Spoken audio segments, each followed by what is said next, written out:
NSS special ക്യാമ്പിന് തുടക്കം കുറിച്ചു. Upputhara saint Philomena's higher secondary school NSS യൂണിറ്റിന്റെ നേതൃത്വത്തിൽ സംഘടിപ്പിക്കുന്ന സപ്തദിന സഹവാസ സ്പെഷ്യൽ ക്യാമ്പിന് തുടക്കം കുറിച്ചു. മേരികുളം സെന്റ് മേരീസ് UP സ്കൂളിൽ നടക്കുന്ന ക്യാമ്പ് ജില്ലാ പഞ്ചായത്ത് അംഗം ടോണി തോമസ് ക്യാമ്പിന്റെ ഉദ്ഘാടനം നിർവഹിച്ചു.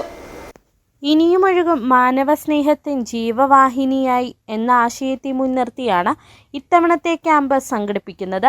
NSS വോളണ്ടിയർ സെക്രട്ടറി ഏഞ്ചല ബേബിയുടെ അധ്യക്ഷതയിൽ ചേർന്ന യോഗത്തിൽ വെച്ച് ജില്ലാ പഞ്ചായത്ത് അംഗം ടോണി തോമസ് ക്യാമ്പിന്റെ ഉദ്ഘാടനം നിർവഹിച്ചു. പക്ഷേ ഒരു പടി കൂടി കടന്ന് ഞാൻ പറയാൻ വേണ്ടി ആഗ്രഹിക്കുന്നു. എനിക്ക് മുമ്പിൽ ഇന്ന് ഇരിക്കുന്ന ആളുകൾ ആ ഭാവിയുടെ വാഗ്ദാനങ്ങൾക്ക് അപ്പുറത്തേക്ക് നിങ്ങൾ ഇന്നിന്റെ പ്രതീക്ഷകളും വാഗ്ദാനങ്ങളുമാണ് എന്ന് പറയാൻ വേണ്ടി ഞാൻ ആഗ്രഹിക്കുക. ഈ നാട് നാളെ എങ്ങനെ നിലനിൽക്കണമെന്ന് തീരുമാനമെടുക്കുന്ന, നടപ്പിലാക്കുന്ന, നിയന്ത്രിക്കുന്ന ആളുകളാണ് എനിക്ക് മുമ്പിൽ ഇരിക്കുന്നത്.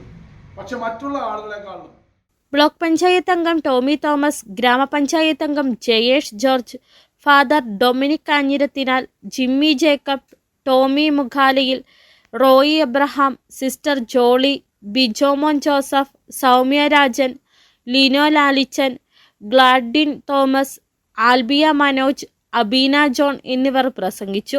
7 ദിവസങ്ങൾ നീളുന്ന ക്യാമ്പിൽ വിവിധ കമ്മ്യൂണിറ്റി പ്രവർത്തനങ്ങളും ബോധവൽക്കരണ പരിപാടികളും സംഘടിപ്പിക്കുന്നുണ്ട്. പൊതുജനങ്ങളുടെയും വിവിധ സർക്കാർ വകുപ്പുകളുടെയും സഹകരണത്തോടെയാണ് ക്യാമ്പ് സംഘടിപ്പിക്കുന്നത്. City vision, Upputhara.